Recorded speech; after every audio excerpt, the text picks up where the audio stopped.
Okay, so the third principle or the concept that I want to share with you is called the money mindset. Okay, like I spoke in the previous video, we have certain beliefs about certain things around us. We also have beliefs around money.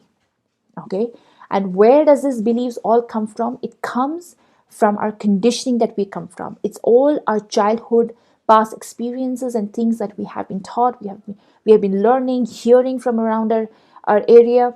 That makes us a certain perception, that creates that perception in our mind, which becomes our mindset. Okay, so we have a mindset when it comes to money. Two kinds of mindset. One is a scarcity mindset when it comes to money, and there is an abundance mindset when it comes to money.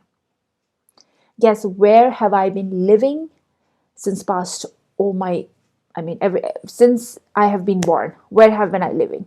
I have been living in the scarcity mindset. Now, first of all, I had to identify why am I living in the scarcity mindset? I realized I grew up in an environment, okay, which was very tough growing up financially.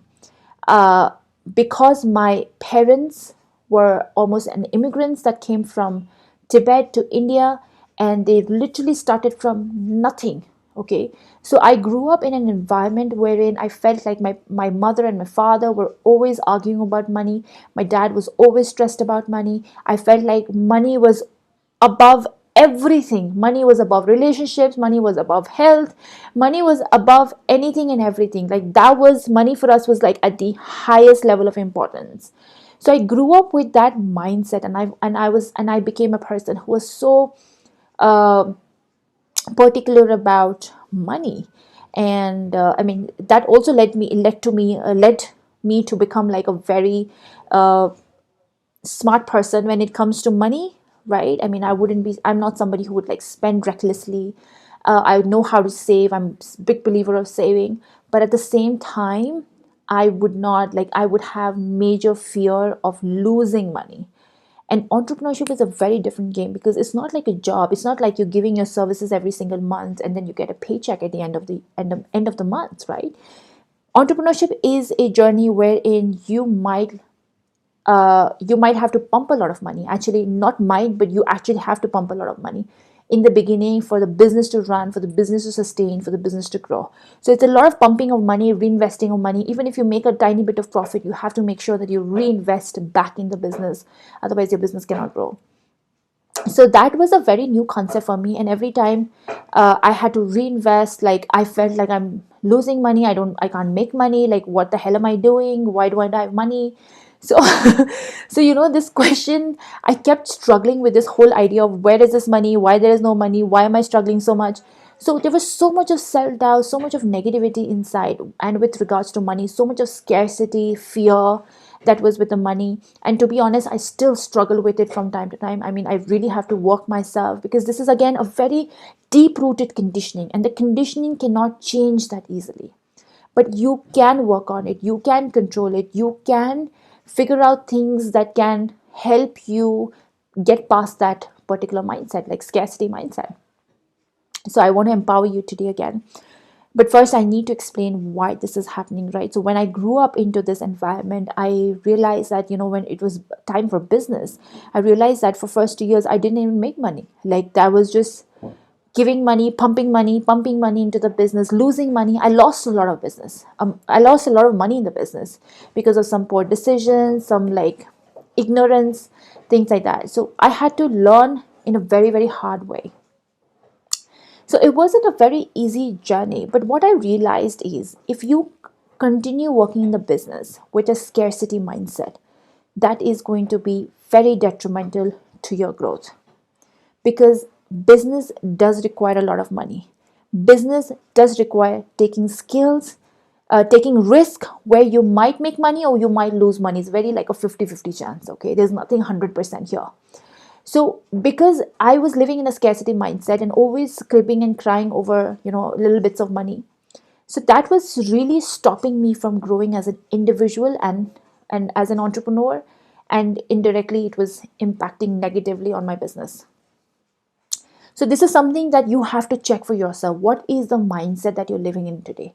Is your mindset negative? Is it scarcity or is it abundance? Abundance mindset, I'm sure you must be wondering, what does that mean? So abundance mindset simply means that you have the faith that you can have the power to create as much as money you want. Okay? Abundance mindset means that the person is not afraid to give money to someone, is not afraid to put money in the business, or just give away the money, because the belief that they have is whatever I give, it will come back maybe 2 times, 10 times, whatever that belief is. So you have that, always that abundance, that I'm never going to be broke, I'm never going to lose money, I'm always going to be prosperous. You have this certain energy, that belief in yourself, that will constantly keep you in a mindset which is positive, and it will keep you in a mindset that is able to take risk and explore new opportunities. Because in scarcity mindset, you also get stuck. You don't want to, you're too scared to explore opportunities. What if it is, if it doesn't work? What if I lose money? You are in that constant worry zone, right? And trust me, I am the best example here, because I have struggled and I continue to struggle. I have to work on myself every single day. As I talk to you right now in this video, I struggle and I continue to struggle. It's not easy, but I do know for the fact that if I continue staying in this zone, it's going to impact me a lot. Because this, my mindset again defines my emotions, and my emotion would define my actions, and my actions would define what the results that I get. And I definitely don't want a result which is negative. I want a positive result. Okay. So I hope that makes sense, right? So coming back to the money mindset, first is you have to identify what mindset you're in. Okay. And the 3 principles that you've got to learn when it comes to money. First is you've got to learn how to earn money. Second is you've got to learn how to keep money. And the third thing is how to grow money. So if you're someone who's looking to create long-term wealth, you do need an abundance mindset, okay, that I've already covered. But these 3 principles also you've got to learn. First, like I said, how to earn money. What does that mean? How to earn money in the sense that, you've got to make a source of income, a regular source of income. That's like earning money, right? Like your profits in a business, revenue in the business. So you need to have a source of income that you have to constantly will come into your life. Okay. So that's your how to earn money. Second is how to keep money. Now, a lot of people learn how to, they figure out how to earn money, but then they lose out when they are there at the second point, which is how to keep money. What does that mean? How to keep money is, the meaning is, it means that you are not spending recklessly the money that you're making today. Okay, when I say spending on recklessly, means spending on liabilities that gives you no return, absolutely. You're buying new clothes, you're buying new gadgets, you're buying expensive stuffs that that they have no value. You're buying expensive cars.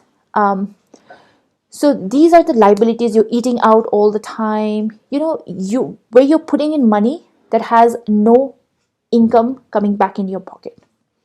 Okay, remember the mindset thing that I spoke about: job mindset, entrepreneur mindset, and distinction between assets and liabilities. Go to that video if you don't remember it. Okay, asset is what? Asset is something that puts money back in your pocket, and liability is something that pulls money out of your pocket. All right. So majority of people go broke. So there are so many cases where people have won lots, like a big amount of money in a lottery, but in next 2 years they've gone broke. Why? Because they got kind of lucky in a way that they got money instantly, but they didn't learn the skill of keeping money. Okay, so they would spend and spend and spend on things that have no value in return. All right, so you have to be careful of all these things. And this is a concept that one must learn again. The third thing is how to grow money. So if you have learned how to earn money, if you have learned how to keep money, now you need to learn how to grow money. Okay? Because that's how rich people become rich. Because it's not that they have so much of inflow of income. Like, it's not just about the income that they flow, but what do you do with this income, and what do they create out of this? So growing money is basically you're creating assets for yourself. Okay, growing wealth means you're creating assets for yourself. Now, your assets could be anything. It could be investments. It could be investments like you're investing in a stock market. Okay, or some kind of. I'm I am very not in favor, rather I would say that I'm not in favor of savings account. Okay, because savings account, you're actually losing money, my friends. You're losing money in savings account because the interest that you get in saving accounts now has fallen down to 2.75, and inflation is about 5 to 6%. Okay, and that's a huge amount of a difference. So you have got to be careful. Savings account is not worth it. You're losing money in that. Even instruments like fixed deposit, recurring deposits, they also don't give you much money because fixed deposit is equivalent to what your inflation rate is today. So end of the day, you're not making any money. So you need to learn how to make your money work and how to make it grow. Okay, so high, you could be, so investments could be, good investment could be like an SIP, long term SIP. Good investment could be buying real estate property. Okay, now the again thing is about real estate is, I'm not talking about the house that I'm living in right now. I'm talking about the house that I can put it on commercial use. Maybe it's on rent, maybe as a commercial property, so that I get certain revenue or profits in my pocket back. Okay, that's when the asset happens. So your real estate is not a asset unless and until it is working for you in the market. Or you have to remember this distinction. And this is exactly what wealthy entrepreneurs do. They put in their money to uh, properties, they buy real estates, and by the way, that also helps you not pay taxes. I mean, that's a completely different story. So that helps you not pay taxes, which is huge because normally in a job, you're always paying taxes, right? I mean, such a chunk of money that I have in 10 years paid as taxes is crazy. So there's always ways in business to not pay taxes legally, and that's by creating assets. So you need to learn how to grow your money. So that is so important. So these are the three principles of money that you have to learn. This program, like I said, is about principles, it's about concepts. I want to empower you, give you a push so that you can move forward and understand more of what these concepts are, because they're huge, they're wide. I can make hours of content on it, but we only have limited time, so I wanted to just give you a gist of everything. And then if you'd like to learn more, execute more, I'm very happy for you to offer you my level 2 program, which is going to be Entrepreneur Success Formula. Not the basic, the second level 2 program, which is going to be a lot in detail, more action oriented. There's going to be an execution, proper execution. If you are somebody who's saying, okay, I'm ready to take the plunge, I'm ready to, now I've understood the concepts, I'm ready to put it in action, that's where level 2 program is really going to help you. Okay, I hope this is of value, this makes sense, and I will see you in the next video.